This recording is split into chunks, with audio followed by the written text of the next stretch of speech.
Olá pessoal, tudo bem? Vamos falar hoje sobre defesa da concorrência no Brasil. E eu vou começar fazendo a vocês uma pergunta e eu quero que vocês pensem nisso. Estamos num sistema capitalista, livre concorrência, livre mercado. Uma empresa pode comprar outra empresa? Uma pergunta simples, né? Qual você acha que é a resposta para isso? Uma empresa pode, dentro desse sistema capitalista de livre mercado, pode comprar outra empresa? A resposta é nem sempre, né? A resposta é depende. Mas por que isso? Porque isso pode provocar efeitos no mercado que podem vir a prejudicar os consumidores, né? Então, nem sempre uma empresa pode comprar outra, né? Existe todo um sistema legal, um sistema jurídico, né, chamado de SBDC, né, que é o chamado Sistema Brasileiro de Defesa da Concorrência, que regula como funciona isso no Brasil, né? Então, qual é a definição de SBDC?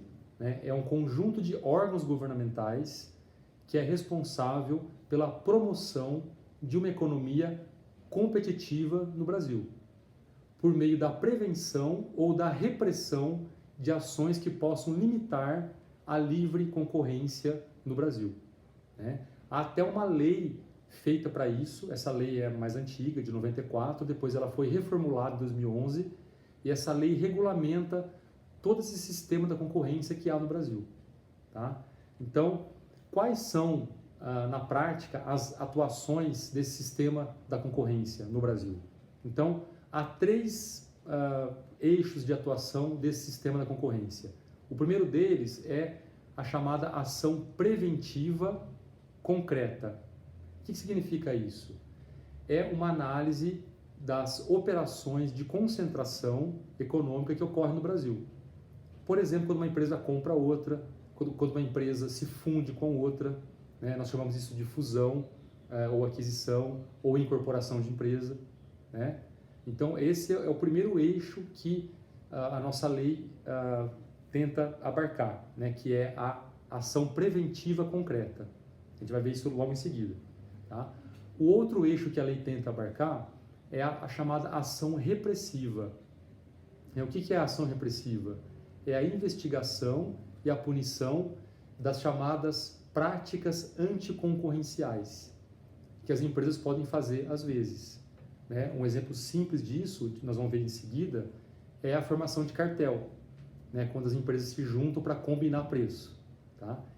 E o terceiro eixo da atuação do nosso sistema da concorrência é a ação educativa, né? Existem vários órgãos brasileiros que tentam instruir a população, fazem campanhas, elaboram livros, manuais, para tentar difundir a cultura da concorrência no Brasil, ok? Então vamos lá. O principal órgão do nosso sistema da concorrência é o chamado CADE, né? O que é o CADE? É o Conselho Administrativo de Defesa Econômica, né? Qual a função do CADE, né? Antes de mais nada, deve-se lembrar que o CADE é uma autarquia federal, né? Uma autarquia que pertence ao governo federal, vinculada ao Ministério da Justiça, né? O Ministério da Justiça que controla, então, o CADE, né? O que faz o CADE, né? O que o CADE tem, na verdade? Quais são os órgãos dentro do CADE? Existe um Tribunal Administrativo de Defesa Econômica, chamado TAD, que tem as funções de julgamento, né? Então, o CAD julga processos de fusão e aquisição de empresas para tomar uma decisão. A gente vai ver alguns exemplos logo em seguida. Só para vocês terem uma ideia, de 2011 a 2016, houve no Brasil 4,5 mil processos de fusão e aquisição. Então, é uma coisa que cada vez mais acontece, esse tipo de operação no Brasil, né? Cada vez mais, não só no Brasil, como no mundo inteiro, né? Cada vez mais as empresas estão se juntando, né? Estão reduzindo custos, estão tentando otimizar recursos, processos, e isso dá mais trabalho para o CAD, tá? Além do chamado TAD, o CAD também tem a chamada Superintendência Geral, né? Que tem a função de instrução dos processos, de concentração e controle das infrações, né? E tem o Departamento de Estudos Econômicos também, chamado DE, que elabora estudos econômicos, relatórios, para dar subsídio aos pareceres econômicos. Tá? Bom, feita essa introdução, vamos agora falar das ações concretas que o CAD toma. Né? Então, só para relembrar, o CAD tem o quê? Ele tem a ação preventiva e a ação repressiva. Tá? Vamos tratar agora da ação preventiva. Vamos analisar agora alguns exemplos que aconteceram na vida já brasileira nos últimos anos, que o CAD julgou, que o CAD teve a chance de dar o seu parecer. Tá? Então, eu separei aqui para vocês alguns exemplos, né? Vocês vão ver aqui também nas imagens, né? Alguns exemplos de análises de operações de concentração econômica, né? Que teve já no Brasil nos últimos anos. Tá? O caso mais famoso, né? O que ficou assim mais conhecido, foi o caso Colinos. Né? Talvez quem aqui é mais novo não vai se lembrar dessa pasta de dente, né? Desse creme dental chamado Colinos, que era o mais vendido na época. Até os anos 90, a marca mais famosa de creme dental era a marca Colinos. Mude o clima. Mude o clima pra refrescar. Mude já. Use Colinos e tenha um sorriso feliz. É tão bom mudar. Mude o clima. Se você quer refrescando e hábito puro, mude o clima já. Né? Era até um sinônimo de creme dental. Então, o que aconteceu? Em 96, a Colinos do Brasil, que é uma empresa brasileira, foi comprada pela Colgate-Palmolive. Né? E o creme dental Colgate era o segundo creme dental mais conhecido no Brasil. O primeiro em vendas era Colinos, o segundo era Colgate, em termos de creme dental. Então, o que aconteceu? Passou a ter um mercado muito concentrado de creme dental. Né? Você imagina, o primeiro colocado e o segundo colocado se fundindo. E aí você teria uma empresa muito poderosa, né? Uma empresa muito poderosa nesse segmento de creme dental. Né? Só para vocês terem uma ideia, a participação no mercado da Colinos era 51% naquele ano de 96. A da Colgate era 26,6%. Então, era 77% o mercado com as duas somadas. Né? Era quase que o mercado todo de creme dental. Né? E a Gessi-Lever, que tinha a terceira participação, que estava em terceiro lugar, era 20 e poucos % de participação apenas. Né? O creme dental Gessi. Tá? O que o CAD fez? Como o CAD julgou esse processo? O CAD aceitou a aquisição de uma empresa pela outra, só que ele obrigou essa empresa, obrigou a Colgate a tirar do mercado a marca líder por alguns anos, no caso 4 anos. Então o CAD obrigou a Colgate a tirar a Colinos do mercado. Né? A marca, tirar do mercado aquela marca Colinos. Né? Mas por que isso? Né? Qual a razão de fazer isso? Justamente para eliminar as chamadas barreiras à entrada a esse mercado.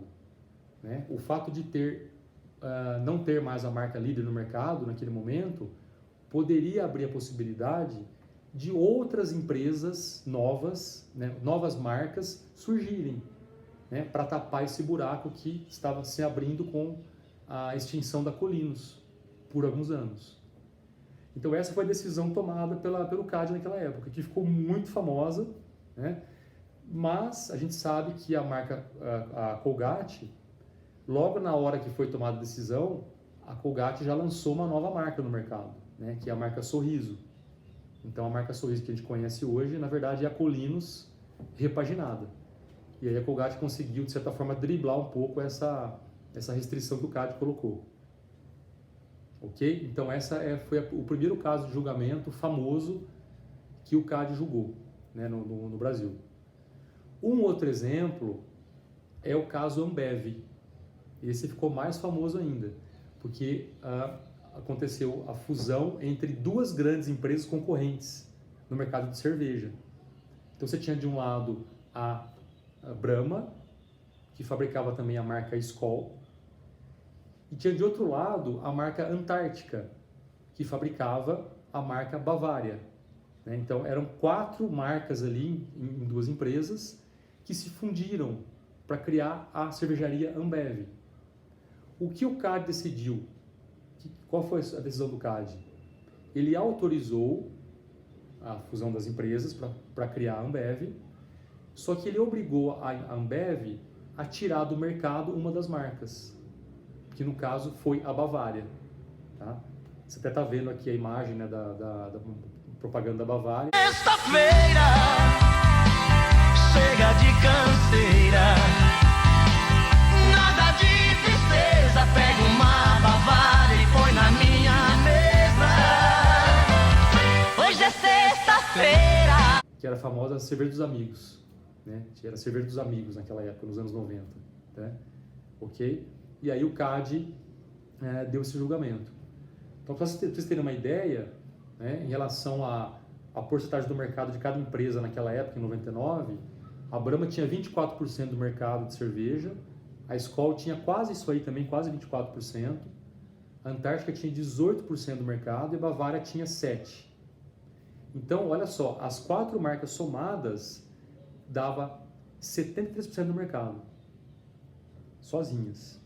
Aí tinha a Kaiser com 16%, a Skin com 7,5% e as outras somadas com 3%.